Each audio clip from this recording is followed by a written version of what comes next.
Ada dua kata yang sering bersandingan.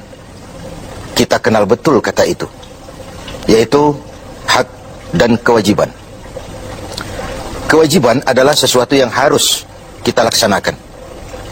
Hak, sesuatu yang harus kita terima. Keduanya berjalan pada alur keseimbangan. Bahwa ada orang yang lebih mengutamakan kewajibannya dan tidak begitu memikirkan haknya, kita katakan itu orang bijak. Ada orang yang menuntut haknya sesuai dengan kewajiban yang dia laksanakan, kita katakan itu orang yang adil. Ada orang yang hanya tahu hak, menuntut hak, tapi tidak pernah melaksanakan kewajiban, kita sebut itu orang yang tidak tahu diri. Muslim bersaudara. Islam membebaskan kita dari ras diskriminasi. Persaudaraan itu diikat dengan nilai akidah, melintasi geografis, melintasi etnis. Dari manapun orang datang, apapun warna kulitnya, dari suku apapun ia dilahirkan, kalau akidahnya sama, itu saudara kita sebagai sesama muslim. Di dalam menjalin persaudaraan sesama muslim itu ada hak-hak saudara kita yang harus kita berikan kepada mereka. Artinya kewajiban kita memberikan hak itu kepada mereka. Apa hak itu? Sebuah hadis menyatakan hak seorang muslim atas muslim lainnya 7. Yang pertama, al-ijlalu lahu fi ainihi.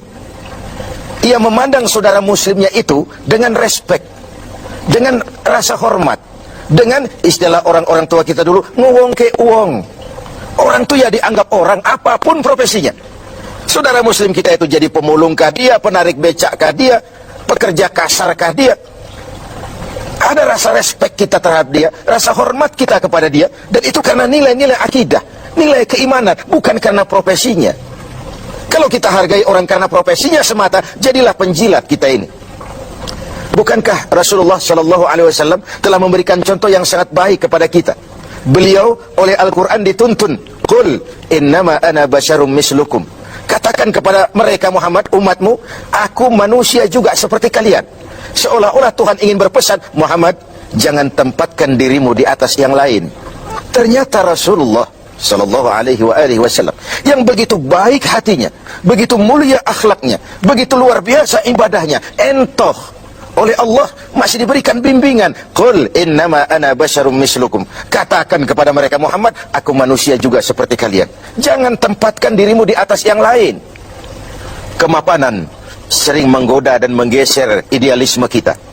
Kemapanan sering membuat kita memandang kecil yang lain. Ora pati ngowong ke wong. Tidak bisa lagi mengorangkan orang. Sedikit punya jabatan, dada besar, hidung mekar, telinga lebar. Tidak ada apa-apanya orang lain. Tidak demikian mentalitas kita dalam ukhuwah, dalam bersaudara. Al-ijlalu lahu fi ainihi. Seorang muslim memandang muslim lainnya dengan rasa respek, ada rasa hormat, dan itu karena pertalian akidah semata-mata. Sekali lagi, apapun profesinya. Yang kedua, wal wuddu lahu fi sadrihi. Ada rasa respek, lalu yang kedua, ada rasa cinta di hatinya kepada saudaranya itu. Kesenangannya membuat kita senang, kesulitannya membuat kita juga ikut merasakan sulit. Bukankah muslim dengan muslim seperti satu tubuh? Kalau yang satu sakit, yang lain ikut merasakan sakit. Ini yang hilang dari kita sekarang.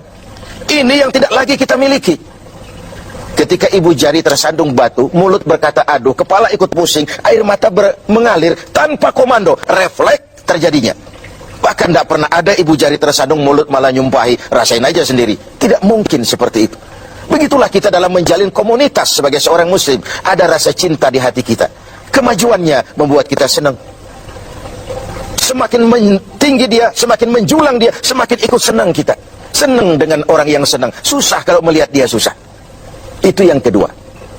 Lalu yang ketiga, wal muwasat lahu fi malihi. Menyantuni dia di dalam hartanya. Ada proses take and give. Dia kaya, kita bersama mendampingi bagaimana dia bisa memanfaatkan hartanya di jalan Allah dengan cara yang baik. Dia memerlukan, bisa kita memberikan bantuan dengan tidak perlu mengharap balasan dari dia, karena keikhlasan tentu hanya mengharap balasan dari Allah Subhanahu wa taala. Ketika kita memberikan sesuatu kepada yatim, kepada mustad'afin, kepada orang-orang yang lemah, dia mungkin tidak akan bisa membalasnya seketika, tapi Allah tidak akan berdiam diri tentu. Wallahu fi aunil abdi madamal abdu fi auni akhi. Allah akan selalu menolong seorang hamba selama hamba itu masih mau menolong saudaranya. Yang keempat, wa ayyuharrima ghibatahu. Dia tidak melakukan menggunjingnya dan tidak juga mau mendengarkan pergunjingan orang tentang saudaranya itu. Inilah hebatnya Muslim. Karena apa? Al-istighal bi'uyubil khalqi. Orang yang terlalu sibuk mencari kekurangan orang lain, itu pertanda orang yang mati hatinya. Muslim itu saudara kita, digunjing orang dia, perih kita dibuatnya. Jangankan lagi menggunjing, ikut mendengarkan saja gunjingan orang tentang saudara kita itu, kita membatasi diri. Maaf, saya tidak ikutlah, saya keluar saja kalau ini yang kita bicarakan. Bukankah kita lebih suka jadi tukang kipas? Kalau ada orang ngomongin orang, walaupun kita nggak tahu, kita ngomporin, kita ngipasin, dan begitu seterusnya. Akibatnya aib orang, celah orang, kita buka-buka. Padahal muslim dengan muslim satu tubuh, terbuka auratnya, ikut malu kita bersama.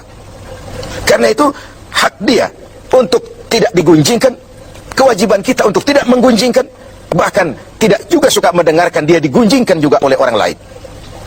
Yang kelima, wa ayyauda fi maradih. Kalau dia sakit, jenguk. Ini pun sudah langka sekarang ini.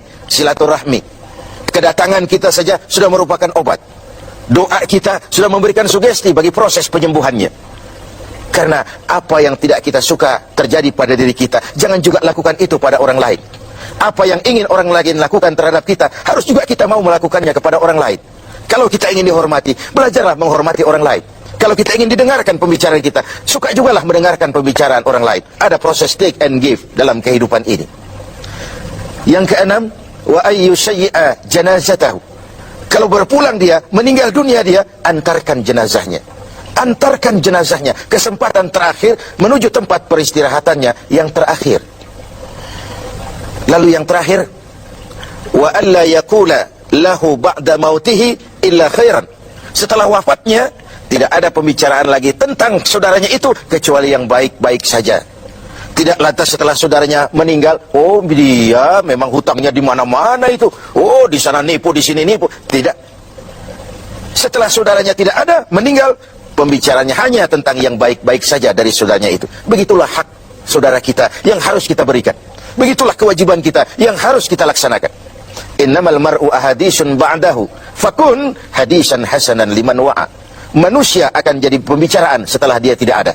Maka berusahalah kau menjadi pembicaraan yang baik bagi orang-orang yang kau tinggalkan.